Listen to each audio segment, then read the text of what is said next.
From the Library of Congress in Washington, D.C.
And over 600,000 young Americans are stepping hopefully out into the world this year, looking for their first jobs. The same number faced a similar problem last year. An equal number will face it next year. What chance have these boys and girls in a world already staked out? Now that the land frontier is closed, good morning, son. Have a good sleep? Oh, like a log.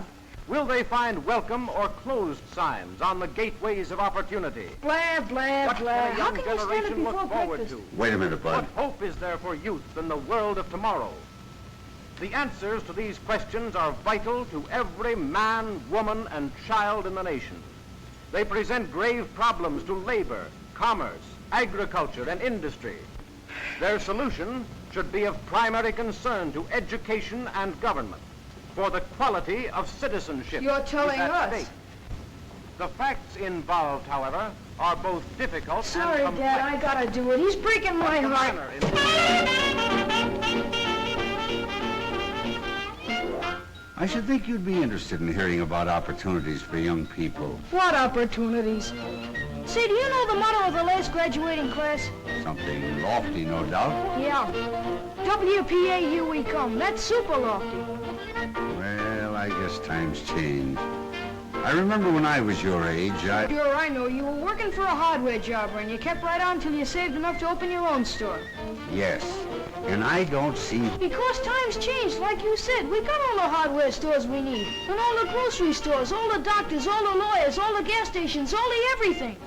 But it don't stand to reason that a country with our record could all at once lack openings for young fellas. No, you just try and get a job. Maybe it is difficult, but it's worse to be a quitter. Now, you've got years of school ahead of you. Yet you let your friends talk you into believing you're licked already. Well, they know what they're about. Now listen, son. I wasn't going to tell you this, but you're the reason we came here all the way from Indiana. You've heard all the talkers. Now I'm going to show you the doers. That's why I brought you and your mother to the fair. Holy smoke, the fair! I forgot where we were. Hey, Grandma! A couple of guys are starving out here. How's the job coming?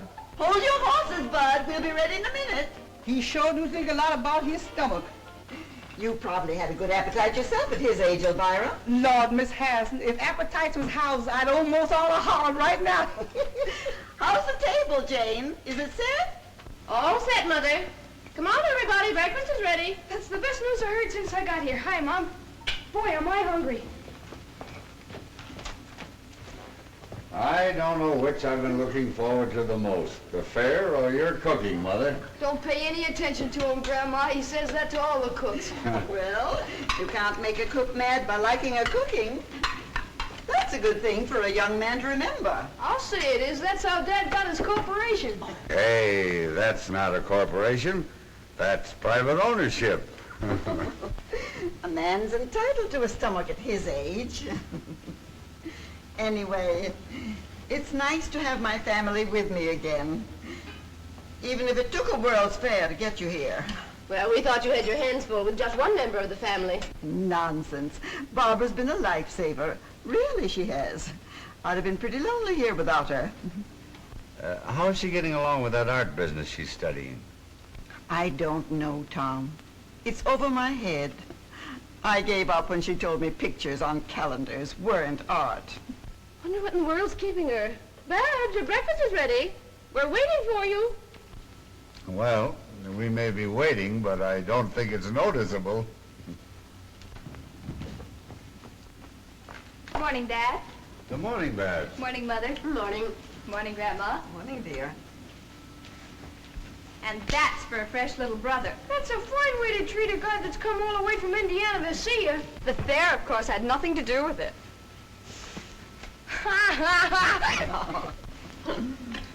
My, I never realized what a good-looking daughter I had. Oh, pardon me, we had. Grandma, do you have to run an all-night lunchroom for our boyfriends like Mom did? No, there's only one. And I don't see him very often. Why, of course. Jim Treadway from back home. He's working at the fair. You couldn't do better, Babs. Jim's a fine boy. Chip off the old block. He's going places. Not with me, he isn't. What are you trying to do, get rid of me? Oh, Jim's a nice fellow, of course, only I'm not in love with him. But, Babs, I thought you had, you know, some sort of understanding. That was in high school. I was young then. I'm grown up now, and I have better judgment. When do we get a peep at your better judgment, kid? Well, I didn't know you were going with anybody else, Babs. Is it somebody we know? Now, Jane, there's plenty of time.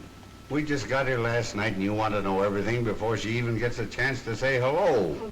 There's nothing to get excited about. I'm not in love. At least I don't think I am. Oh, I was afraid something like this would happen. Oh, stop flying off the handle. I know all about it. Who is he, Babs?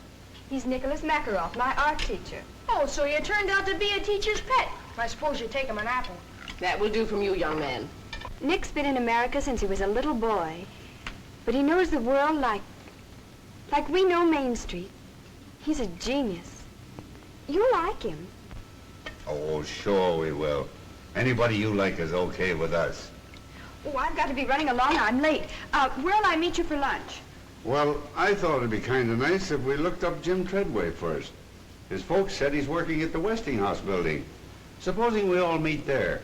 Babs, why don't you bring Mr. your friend along? We'd love to meet him. Sure, fetch him along, Babs. Well, all right, if he can get away. He's awfully busy right now, but I'll ask him. Goodbye. Goodbye, dear. Yes, sir. It's just what this family needs. An artist. Now maybe we can get the house painted for nothing.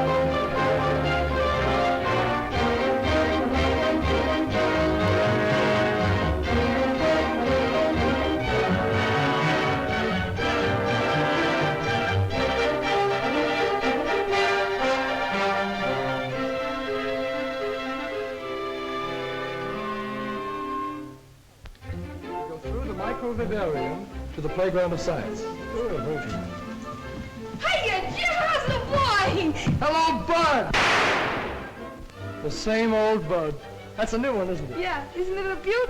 Hello, Jim. Hello, Mrs. Harrison. How are you, Mrs. Middleton? Oh, Jim, it's so good to see you. You're looking fine. It's good to see you again. Hello, Mr. Middleton. How are you? Put her there, Jim. You're certainly a sight for sore eyes. It's sure grand to see somebody from the old hometown. When'd you get in? Just last night. Your father and mother saw us off. They said if we didn't look you up the first thing, they'd never speak to us again. Say, Jim, just what do you do around here? Are you a boss or something? Well, not exactly, Bud. I'm sort of backstop for the guys. When they can't answer a question, I take a crack at it.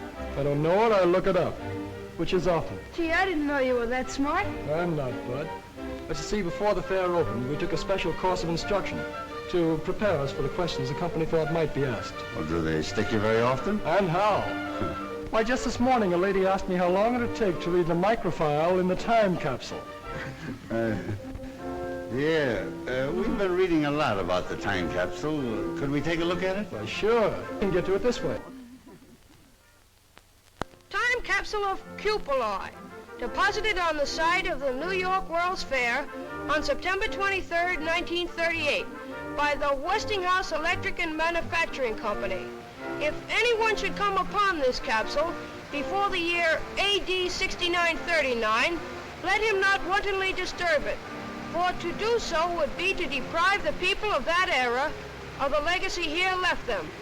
Cherish it, therefore, in a safe place. 5,000 years from now, the peoples of the future will look back on us as we look back on the early Egyptians and Babylonians. The time capsule down there is actually a message from our time to theirs. Those who open and study it will know more about us than any man living today. But Jim, how in the world do you know it'll last so long? Because the copper tools of the ancients have come down to us from even farther back. The capsule is made of a still better copper alloy called cupuli. It's hard as steel and equal to pure copper in resistance to corrosion. Well, what I'm wondering is how anybody will know how to find it in the year, what was it, 6939? How to find it, what's in it. In fact, everything about it was printed in a book of record of the time capsule. It's on permanent paper that's been distributed throughout the world. To libraries, museums, lamasseries, monasteries, temples, every safe place imaginable. Well, who picked the stuff that was to go in it, Jim? A committee, aided by authorities in every field of science and the arts. It's a complete record of our civilization. Is this exactly like the capsule? Yes, and it's cut away so you can see how it's packed. These side cases show you the variety of things in it. Look, there's a woman's hand. The ladies have to reveal a lot about us to future scientists. It sure will. They'll think we're nuts. Are these little reels the microfile? Yes. It's hard to believe, but on these small reels of film are reproduced all these books, papers, and magazines. It's a record of 10 million words and 1,000 pictures. So how will they read them? A small microscope is included. But there are also instructions how to make a large reading machine. Also, how to make a motion picture projector for the 3 special newsreels. I suppose cloth and things like that are in it too. Everything from samples of fabrics to a dozen different kinds of common seeds. I'll bet a nickel I know something that isn't in it. Mickey Mouse. You'd lose, Bud. Mickey Mouse, Dick Tracy, Barney Google, they're all there. Even toys and money. Why, the list of contents alone takes up 17 pages of fine print. Boy, they weren't fooling when they made that capsule, were they? It's the brains of the world done up in a small package. And it's the most permanent exhibit at the fair. It'll still be here when the rest of this place is nothing but dust. That's remarkable.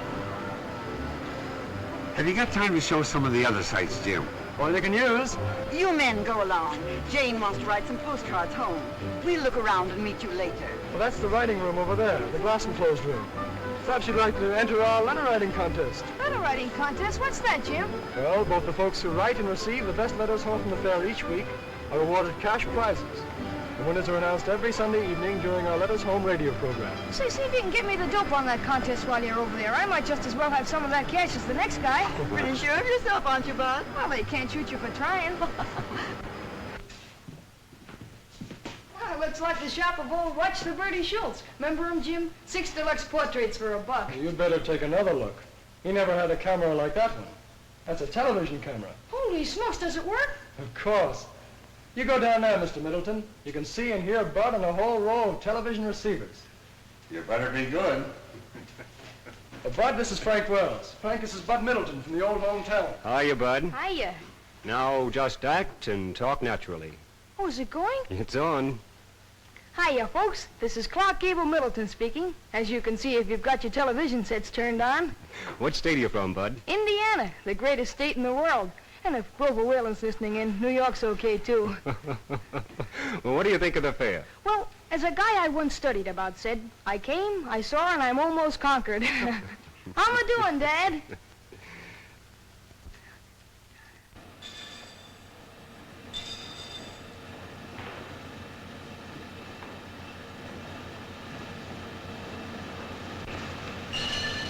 We call this the playground of science. But it really covers a lot of our normal research activities. Most of the exhibits are made so the visitors can operate them. built-in watchman. Well, what's it do? The bimetal discs like these are used for control of current in our electric irons, refrigerators, and other home devices. They save you money by shutting off the current as soon as the right temperature has been reached. Well, that's a new one on me. They're used by the millions. Only they're hidden in the appliances where you can't see them. Oh, what's that?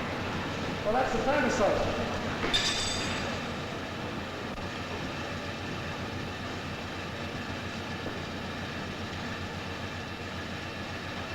Say, Jim, don't you ever feel bad about passing up that chance to play pro football? Well, once in a while, I get the urge to plow into a line. And outside of that, there's more kick to this game. Oh, you don't have to kid an old friend of the family. I guess it must be pretty interesting. What gets under your skin about research is the attitude of the men in the labs. They work on the principle that nothing is impossible. You hear that, Bud? Well, sure, but I don't believe it. Open your eyes, Bud. The proof's all around you. Why, the whole fair is a product of research. Uh-huh.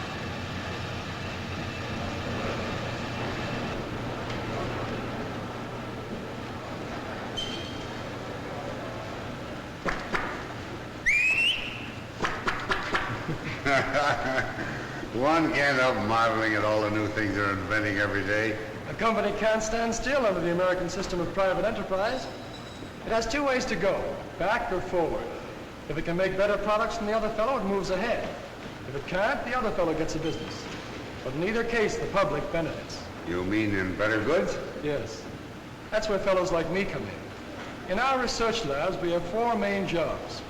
We must constantly improve our existing products, so more people will be enabled to buy them. We must try to lower their cost by cutting waste of effort and material.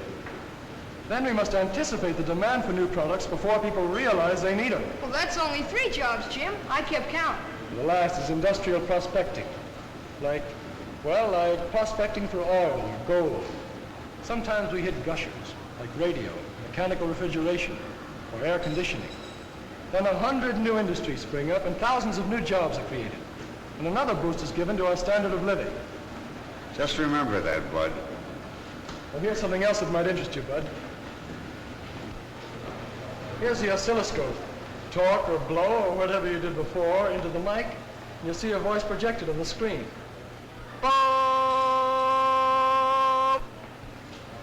Tell me, Jim, do you honestly believe that industry can make enough jobs in the future to take care of the young people that are coming along? I think the problem is going to be the other way around. Industry will make so many jobs there won't be enough people to fill them. So you don't believe me, do you? Well, you sound like you're in cahoots with Dad. From all I've You're heard... liable to hear anything these days. You're willing to sit back and let a lot of self-appointed leaders do your thinking for you. Yeah, well, they believe we're on the skid. Yes, and the men who built this fair believe the opposite. And what's more, they back up their belief with $200 million worth of facts. Well, maybe the other side would, too, if they weren't busted. And they'll stay that way, till they learn that prosperity and pessimism don't travel together. But they're like you, Bud. They don't like facts. Oh, I don't mind them, Jim. Good. Then I'll introduce you to a few. Come along.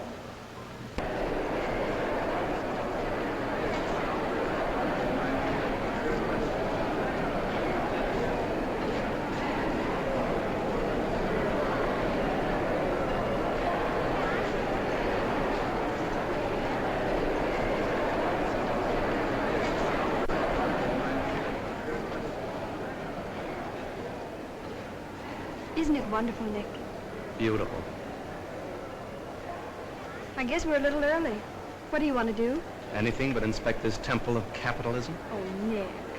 Look at them. Their eyes popping out of their heads, drooling over the very things that are taking away their jobs. Now, Nick, don't get all excited. My family think that America is a pretty swell place, and I don't want you to disillusion them. I know. I'm here to be exhibited. Mute, but beautiful. Don't say that, please. I want them to like you, to know you as I do. Did you tell them we're in love? That I want to marry you? That I've asked you 100 times? Of course I haven't, Nick. It isn't like telling them that I've got a new hat. I have to do it gradually, the right time and the right place. But why all this strategy? We don't have to maneuver like a battery of tanks. We're not at war with your parents. This is between you and me. It isn't as simple as all that, Nick. Listen to me, Babs. If there's one thing in our lives that doesn't concern other people, it's our marriage. We can slip away after lunch, and by dinner time, you can be Miss Smeckerl. Not so fast, Nick. Give me a chance to find out whether I really love you or not. Then if I do, all right. I want my family's blessings beforehand, not when they can't help themselves. Afraid of being cut off with the proverbial shilling, darling? No. Money doesn't count where love is concerned. No, of course not. Here are some people who believe in finding out things for themselves. These boys and girls are all members of the Science and Engineering Clubs. They're sponsored by the American Institute of the City of New York to encourage the scientific knowledge of young people. The movement's spreading over the whole country. Now, this is the kind of a thing that appeals to me. Do these same kids stay here during the whole fair, Jim? No, there's constant rotation. Each group stays here only a short time. Altogether, about 1,000 of them get a chance to use the lab. You know, Jim, the children seem to think that I'm an old fogey. But I just can't help believing that our welfare is rooted in character, not in panaceas. To me, systems don't seem to count half so much as the right kind of men and women, like these kids are going to be. You can get my vote on that any day. No system can make up for bad citizenship. No, sir. Well, I think I'll go find Mother and Jane. I'll see you at lunch. All right, Mr. Middleton. I'd like to show Bud a few more things. He's a pretty hard fellow to convince. Yeah, but I think he's weakening. Come on, Dad. By the way, Bud, how's Babs? Okay. Is she going to be here today? I heard her say she was coming out here for lunch, but you never can tell about women. Desperate squirt, hitting those dishes with everything she has. She's consistently diving in the bottom of the dark and greasy water to search for knives and forks. Dishwater splashing around terrific rate all over Mrs. Drudge. That rubber apron isn't much help now. She's splashing so hard it's getting all over me, and it's a little dangerous attempt to give a blow-by-blow account of what's going on in that dishpan. There's a lot of action over here. She's mopping up with a towel to get the water some of the dishes she dried a few minutes ago. That water in the pan is an awful messy-looking sight, folks. I wish you could see it. Incidentally, in the entire operation, the dishwasher would use a total of only 15 quarts of water, which is a lot less than Mrs. Drudge's used. And now over here, Mrs. Drudge washes dishes just like Tom. That water's not coming out, and remember, folks, Takes him an hour to wash a plate. The heated dishes, Then he usually drops it. I mean, he gets more water on the floor than on the dishes. That's why I never let him help me anymore. Now, I know he's smarter than you. Very fast, Mrs. Drudge. Come on, please. Hurry, Mrs. Drudge, before it's too late. That water's coming out very fast. Too late. There's the last drop of water, folks. The contest is over in exactly 7 minutes and 58 seconds. In that time, Mrs. Modern has washed 50 dishes and 40 pieces of silverware. Well, it's all over, Mrs. Drudge. You may as well rest now. As I said before, ladies and gentlemen, this contest is going to be scored on 3 counts. First, the time it takes to do the dishes. Unquestionably, Mrs. Modern wins on that score. Second, the cleanliness of the dishes. They are clean, they are dry, and sparkling. They do honor to any woman's table, so Mrs. Modern wins point number 2. Her dishes are certainly cleaner. And now, point number 3. The condition of the contestants. Mrs. Modern looks as fresh and neat as when she stepped into the ring. While Mrs. Drudge, well, I'll have to leave that to you. And so, ladies and gentlemen, I give you the winner, Mrs. Modern.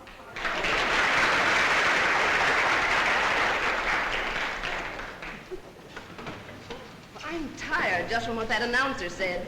Did you hear him, Mother? In 15 years, a woman washes, dries, and stacks a pile of dishes 9 times higher than the Empire State Building. Imagine it. Well, that didn't impress me half as much as seeing Mrs. Modern read a paper while her dishes were being washed. She'll look young when she's 100. Hi, Babs. Shake hands with an old pal of yours. Why, Jim, Babs, how are you? It's nice to see you again. you're looking well, as usual.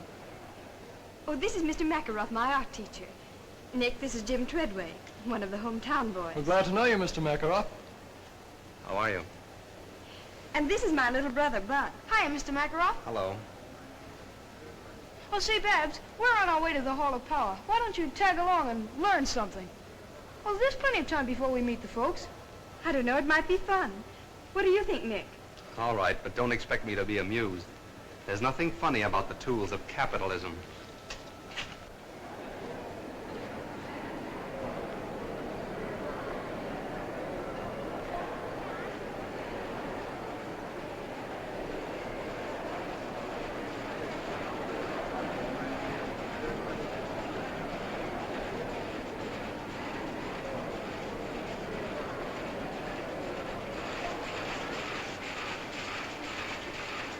Boy, look at that machine make ribbons. 7 at a time, ain't it, honey?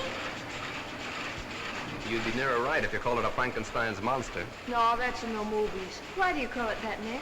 Machines like this destroy jobs. Think of the number of people who'd be working if we didn't have these power looms. Yes. I guess every woman in America would be weaving. And every home would be a sweatshop producing clothes for the family. Like they were before we had power looms. I don't think I'd like that very much. I don't think you'd like homespun clothes either. Grandma tells me they didn't have much style, but they cost so much in hard labor you wore them till they fell apart. That's what the Cossacks do in Russia. Every couple of years they peel off their duds like sticking plaster. It might interest you to know that only the peasants do that. Not here they don't. We ain't got any. Bud, you didn't answer Nick's question. I mean about looms like this keeping people out of work. A fellow with a red beard asked me the same thing the other day. He waited while I looked it up. Well, there were 4 textile mills in America in 1800. They employed a few hundred workers and used water power. Today, with electric and other power, around 1 million persons are employed in the textile industry. And clothes are so cheap, no one has to make his own. That, I think, answers your question. What's over here, Jim?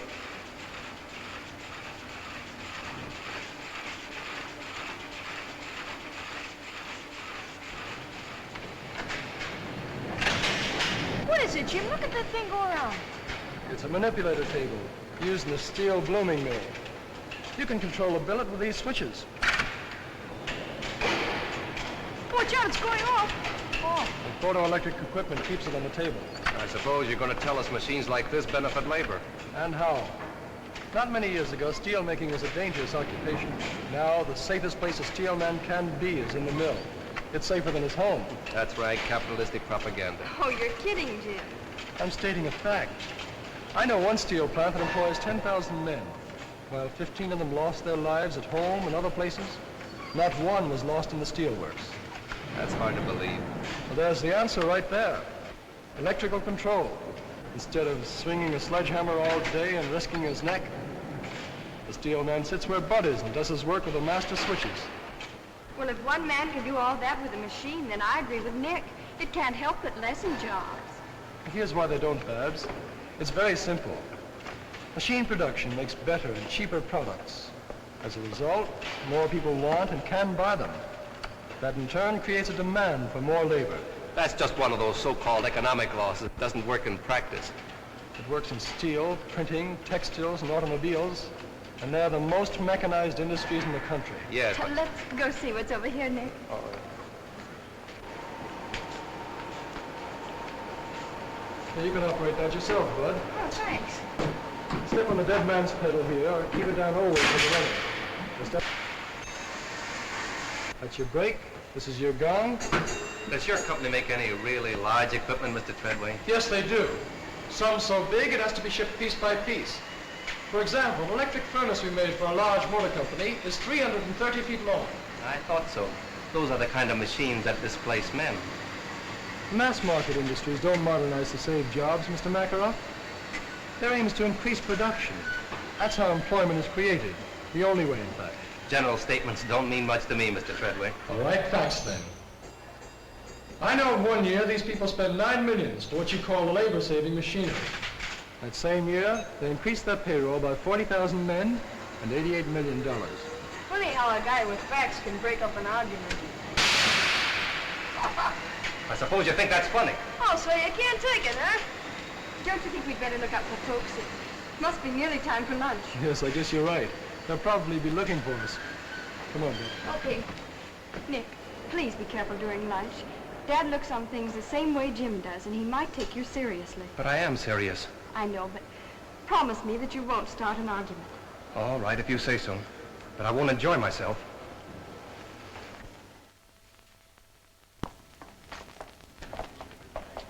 Now, we'll expect you for dinner tomorrow, Mr. Makarov. And please come early. Then we can have a chance for a nice, long talk. Thank you very much. I'll be glad to come. Sorry I have to break away now, but I must get back to school. Au revoir. Goodbye, Mr. Makarov. I enjoyed meeting you all. Sorry, but I must go. Au revoir. Goodbye. Babs. Oh, boy, was that a meal. I could go for chow like that all the time. You do, and you'll wind up in a sideshow. Well, did I behave all right? You were fine. Only don't misinterpret Dad's approval of Karl Marx. He thought you were talking about relatives of Groucho and Harpo. I don't believe I know them. I'll see you in class, Babs. Adios, linda mia. Now, I won't take no for an answer. You're coming to dinner, too, and like it. Hey, Jim, how about showing Dad the Hall of Science? He'll go for that. I'd be glad to, Bud. Fine. How about you, Mrs. Harrison? Would you care to join us? No, thank you. I want to show Jane and Barbara some of the things in the Hall of Electrical Living. Well, say, Elektro, the motor man, will be doing his tricks at 2 o'clock. Let's meet there. All right. Come on, Jane. Barbara.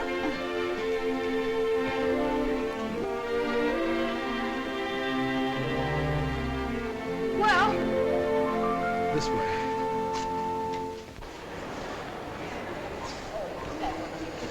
Yes. That's what I call smart. Making time the theme of the home exhibits. I don't get it. What's smart about it? Well, if there was one thing a woman in my day never had enough of, it was time. It was her master. Some had two, if they had a bossy husband. Don't tell me you're against husbands, Grandma. No, indeed. Only against slavery. Domestic or otherwise. That's why I like electrical engineers. They signed our Emancipation Proclamation.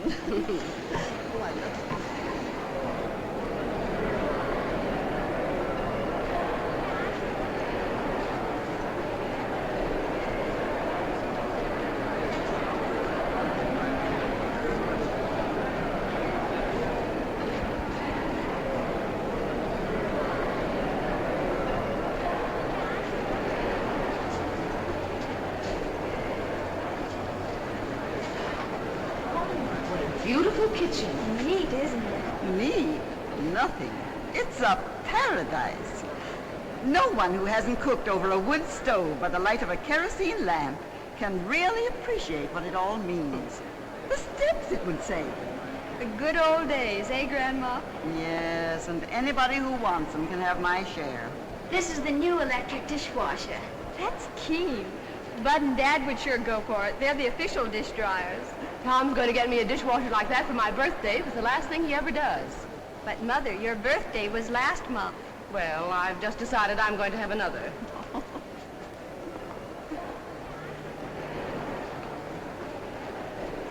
This is nice. It's very modern. Masculine, too. Miss, is that a three-way floor lamp? Yes, madam. Step over You should show Nick these rooms, Barbara. It's a subtle way to set his feet in the right path. Well, what do you mean, Grandma? Well, even artists have to live, so there's no harm in showing them how you'd like to do it. Oh, that's old-fashioned. There are more important things today than homemaking. Maybe, but I don't know what they are. I always figured raising my family and keeping your grandfather well-fed and happy was pretty important. So did he. But Nick's different. He wouldn't care if you fed him sawdust. He just isn't interested in such things. He put away a mighty good lunch for a fellow who doesn't care. But he doesn't care, really. He's an idealist. You should hear him in class. He talks more about Aristotle than he does off. Did he tell you how Aristotle got the time to be a philosopher? No, I don't believe he did. Well, he talked the richest woman in all Greece into marrying him. And so, ladies and gentlemen, with a great deal of pride and pleasure, I present to you Elektro, the Westinghouse moto man. Elektro, come here. And here he comes, ladies and gentlemen, walking up to greet you under his own power.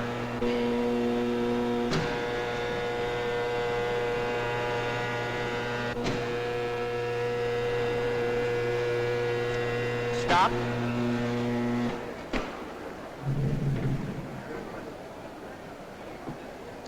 You see, all I need to do is to speak into this phone, and Elektro does exactly what I tell him to do. Sometimes. But I don't see why I'm telling Elektro's story when he's perfectly able to tell his own. So let's listen and see what Elektro has to say to us today. All right, Elektro, will you tell your story, please? Who? Me? Yes, you. Okay, Toots.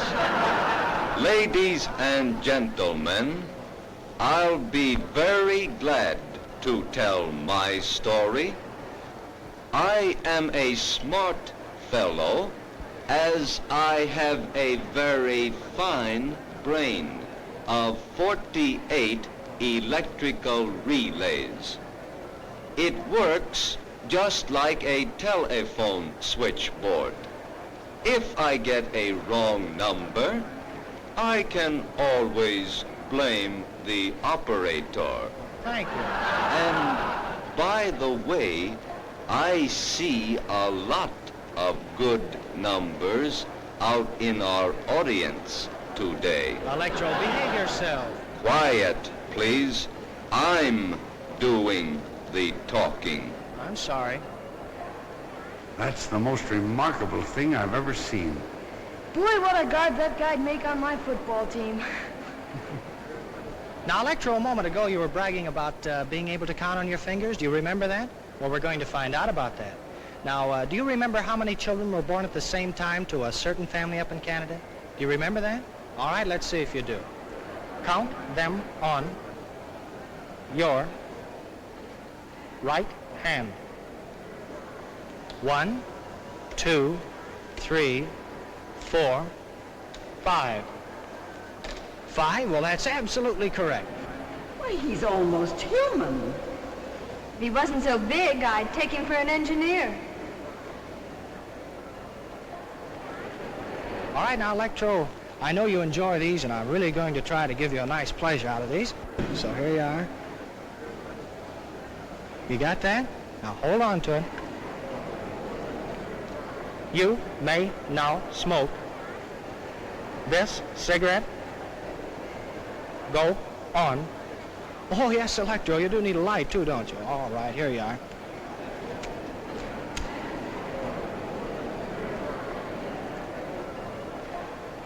And, folks, he's only 2 years old, too.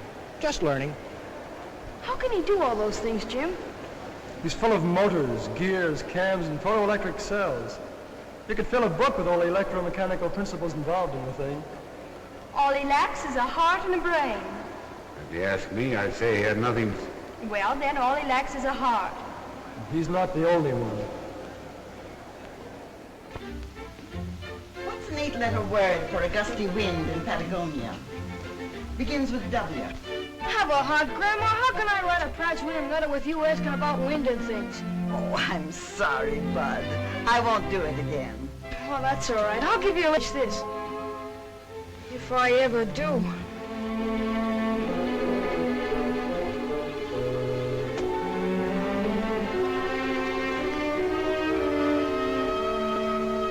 Say, Jim, what would happen if all the things Westinghouse developed first just disappeared?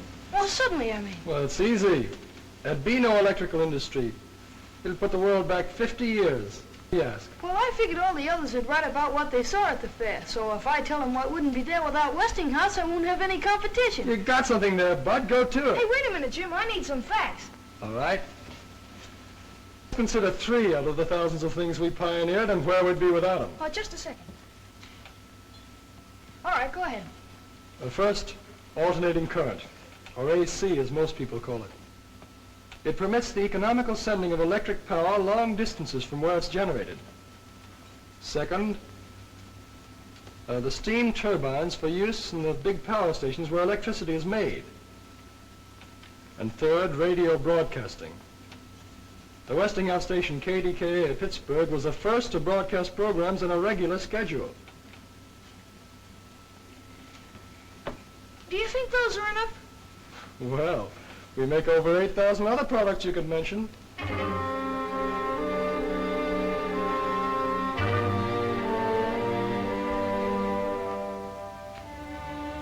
don't like that guy either, Jim. I didn't say I didn't like him. Well, you'd be surprised what a fellow like me finds out just keeping his eyes open. Jim, come over and talk to me.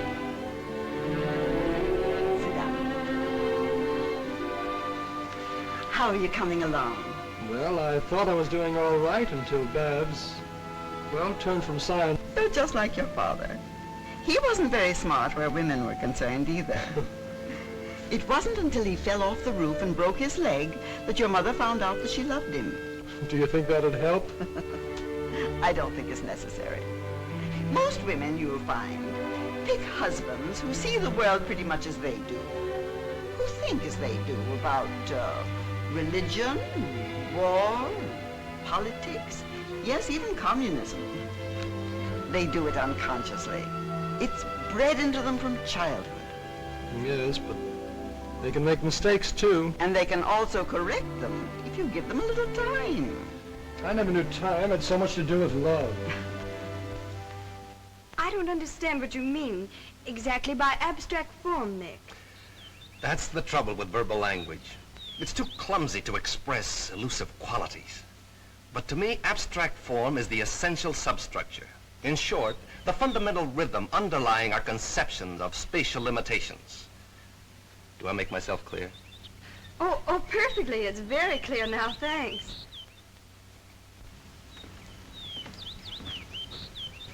Say, this weather's almost as good as Indiana's. Don't get up. What do you got there, Mr. Macaroff? One of your paintings? Yes, it's a work that I'm rather fond of. A good piece of abstract painting, don't you think?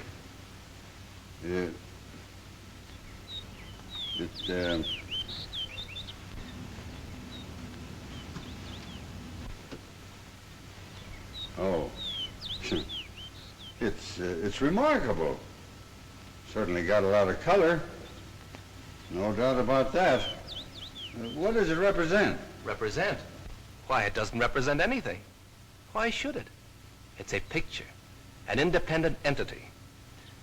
There's no reason to imitate something else. No, I suppose not.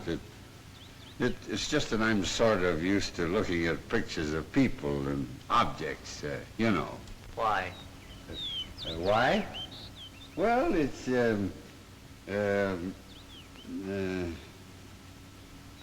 why? If you want a house or a flower, you can go and look at them. Or if you want them represented, you can have them photographed. So why allow them to intrude into pictures? Yeah, I guess you're right.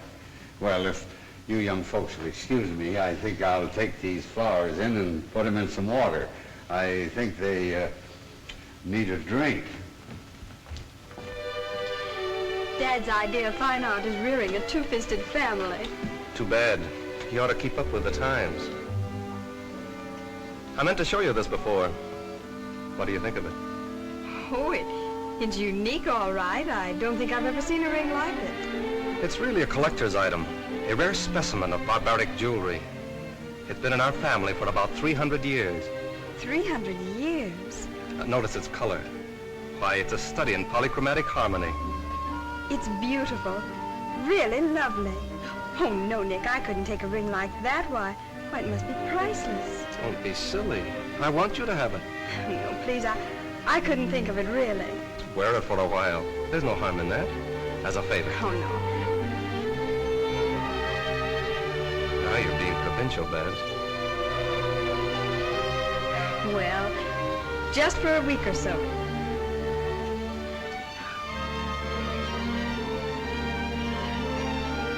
How does it look? Now that you're wearing it, I can tell you. This ring has been for over a dozen generations. The official seal of betrothal in my family. Well, I think the others would like to see it. Mother! Dad!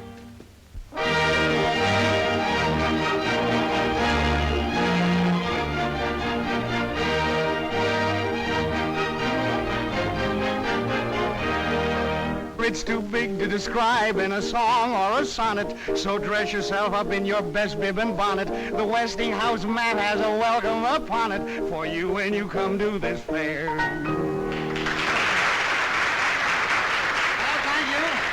Thank you. And now, the fourth winner in our Letters Home contest, a very young man from Riverdale, Indiana. Dear old Indiana, garden spot of America, Mr. Bud Middleton. All right, this way, Bud, and congratulations. Now, your prize-winning letter in the Westinghouse contest made all the judges sit up and take notice. These are unusual judges, that's all they took. Well, let's see. You had all your family with you, according to your letter, so you wrote that letter to a pal of yours back in Riverdale, didn't you? Yeah, to Tubby Parker, but I won't know how much of a pal he is until I get back home and find out if he's been dating my girlfriend. Oh, maybe you made a mistake writing to Tubby. Remember, he gets half of your money, you know. Oh, that's okay, but I'm serving notice that's as far as our sharing goes. Well, that's fair enough. But tell me, Bud, what are you going to do with your prize money? Well, I think I'm going shopping for parts to make a shortwave radio set. There you are, folks, the boy of tomorrow. But no fooling, Bud. Really, you wrote a mighty interesting letter. It described how the fair would look without the electrical contributions of pioneers like Westinghouse. Imagine a fair without electricity. The folks? Hello, folks. But I'm going to spare the details that you went into in your letter, and suppose you just sum up what you said. If it weren't for fellas like these Westinghouse engineers, what would this fair be like? Well, I don't think there'd be any fair. Well, that's fair enough, too, isn't it? And very much to the point. Thank you very much, Bud, for those kind words. But I believe our vice postmaster in charge of judges, our personable Miss Bennett, has the verdict ready as to the grand prize, our double award for the best letter of this week's crop. Am I right, Miss Bennett? Yes, I have it here, Mr. Perkins. And who, may I ask, is the lucky winner? The winner is Mr. Bud Middleton. Very good. Oh, boy, the jackpot! Electricity, here I come!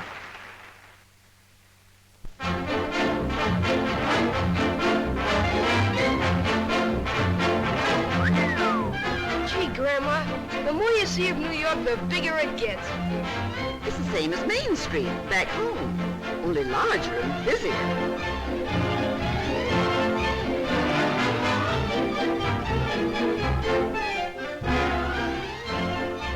Well, maybe we can get what I need here.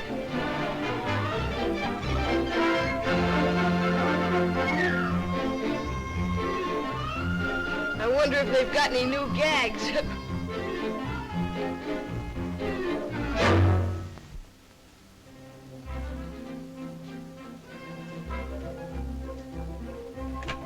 The spitting image, or I'll eat your hat without salt. We might be wrong. May I see the box of rings in the middle of the window? Why, certainly. You can search the city, but you won't find a nicer piece of costume jewelry.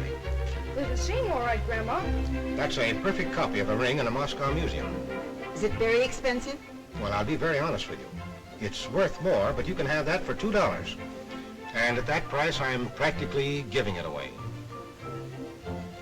I'll have a half a dozen, if you please.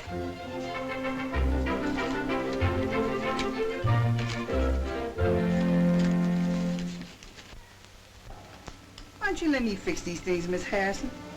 You know, Big Feet, that's my next to last husband.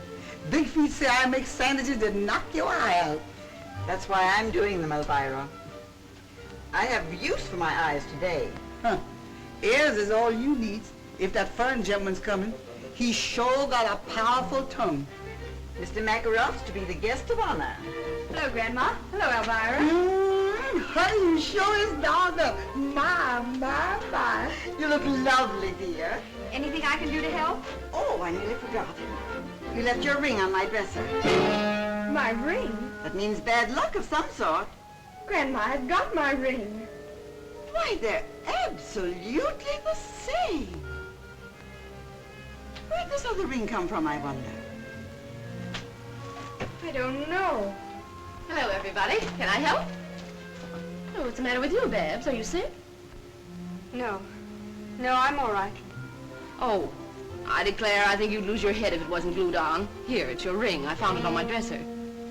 What's wrong? Don't you want it? The very same. Why, they're all alike. Where'd you get them all, Babs? Land sakes alive.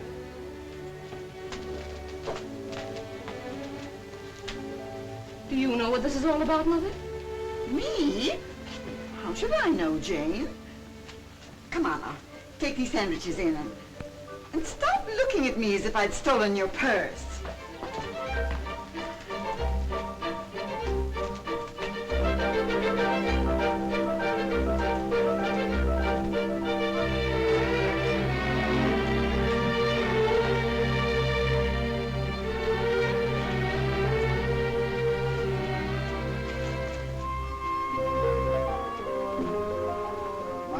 Isn't used to this shaving twice a day. Why I should look pretty is beyond me. You won't even know I'm around. Where's my tobacco? Oh, Babs, you left your ring in the bathroom. You know, that's no way to treat a valuable ring like this. You might lose it. Say, how many of them have you got, anyway? Too many. Hi, everybody. Has the eating commenced yet? Gee, I haven't had anything to eat in about 4 hours. Food is good, but the service is awful. Oh, say, kid, just how many rings did that guy Nick give you? Was he in the jewelry business? Well, I found 2 of them in my room. Holy smoke, you got $1 million.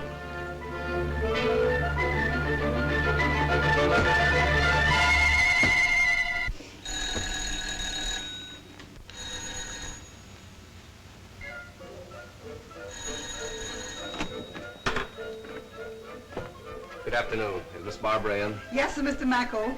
There's all here. Come right in, sir. Just lay your head on the table there, sir, and follow me. Mr. Mackerel.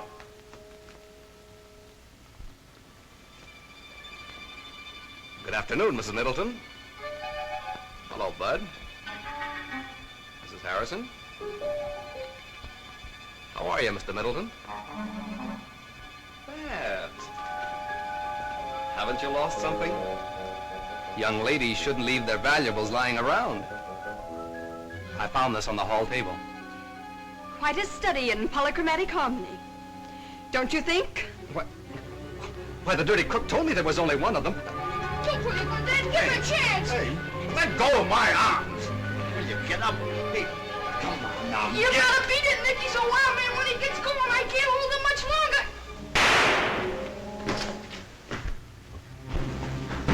Land sakes alive, who all done busted what? I think you scared him, Dad. He didn't even wait for a chow. You want to be ashamed of yourself, Tom Middleton. What do you mean by carrying a gun? A gun? Why, I don't even own a gun. It is that practical joking son of yours. I'll have you know, Tom Middleton, he's just as much your son as mine. Well, now that the guest of honor has departed, what are we going to do? What are we gonna do? A whole table full of chow in front of us, and you ask what are we gonna do? Oh, I mean afterwards. Well, I know what Mother and I are going to do. We're going to take our shoes off and listen to the radio. Can't you listen to it with them on? We can sit around the house when we get old. Tonight, we're going to look for a silver lining.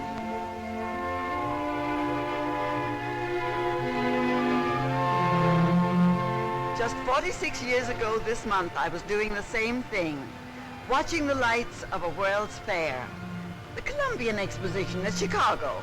That was the first American fair lighted by electricity. Yeah. And Jim's company furnished most of the lighting for it. We've come a long way since then. Say, Jim, did you hear about the dame asking when the keepers feed the lagoon?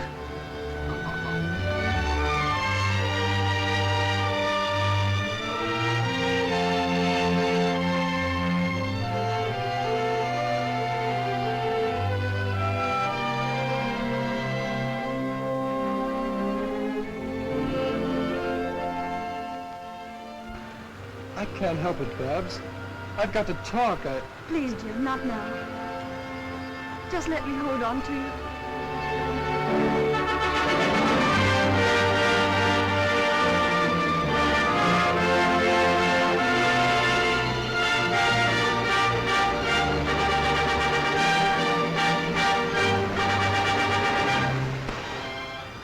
I wonder if the years ahead will be as bright as this. We haven't seen anything yet, darling. Why, all this is merely a sample of the real world of tomorrow.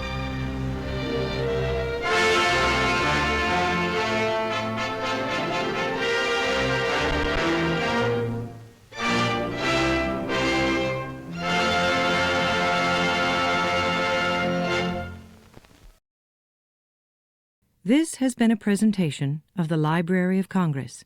Visit us at loc.gov.